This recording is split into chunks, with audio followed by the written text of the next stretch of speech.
You've probably seen this in other countries, but now it's finally here. Meet the Chevrolet Captiva EV.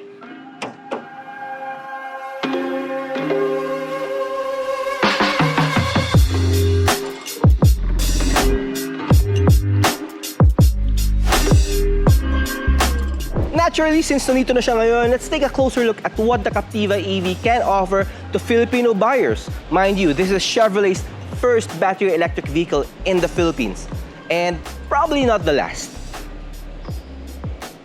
Right away, the Captiva EV makes a statement. Kitang-kita nyo naman, there's the sharp DRL here, and then para siya may fang-like na design sa harapan. And then you have LEDs all around. And you have a closed-off grille because this is an EV, so you don't need cooling up front. And of course, the overall futuristic vibe of Chevys these days. Chevrolet updated the bumper design specifically for the EV platform. It looks sharper and more upscale, which matches the brand's push toward modern electrified styling. The dimensions also hit that compact to mid-SUV sweet spot, popular with Filipino families. The Captiva EV on the sides looks more imposing. Kitang-kita mo yung difference niya doon sa MPV, which is this one, the EV, has a more SUV stance. And then you have, what I like about it is that you have a two-tone design, so you have a floating roofline, and then you have a considerable distance from the ground. Now, for the wheels, you have an 18-inch wheel, a set of 18-inch wheels na closed off in design. And hindi yan basta lang design. This is for aero efficiency, for, of course, better mileage.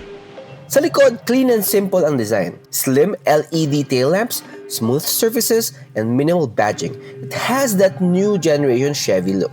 Straightforward, but premium. Now let's check the interior. And I'm telling you, Chevrolet goes hard on technology with the Captiva EV.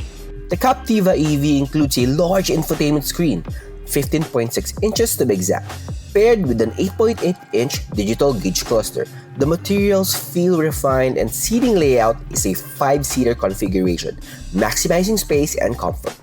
As expected from a freshly launched EV, you get Apple CarPlay and Android Auto, multiple USB charging ports, and a clean, modern interface. It also has features like power adjustable seats, advanced climate control, and a panoramic sunroof.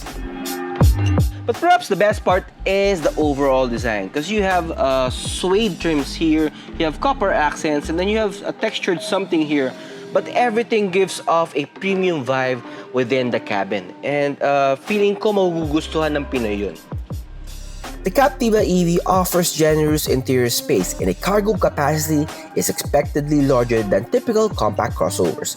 Safety-wise, Chevrolet is positioning this as a family-friendly EV.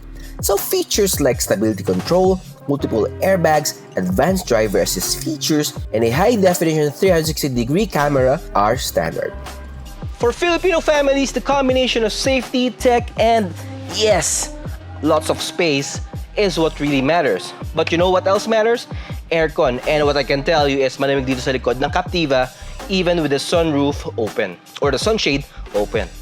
The Captiva EV in the Philippines comes with a 150 kilowatt electric motor, around 204 horsepower, and 310 Newton meters of torque.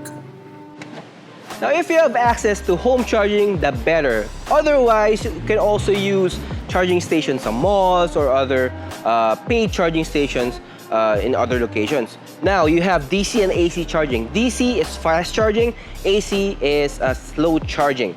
Now, for DC, you have up to 120 kilowatts. That's good for 45 minutes to 1 hour of charging from 20%. Now, AC charging is 6.6 kilowatts. And sa tansya namin, that's overnight charging from around 20%. As expected from an EV, the Captiva has instantaneous torque, which is actually useful, especially when you need power the most. Let's say you're overtaking or when you are going up a hill.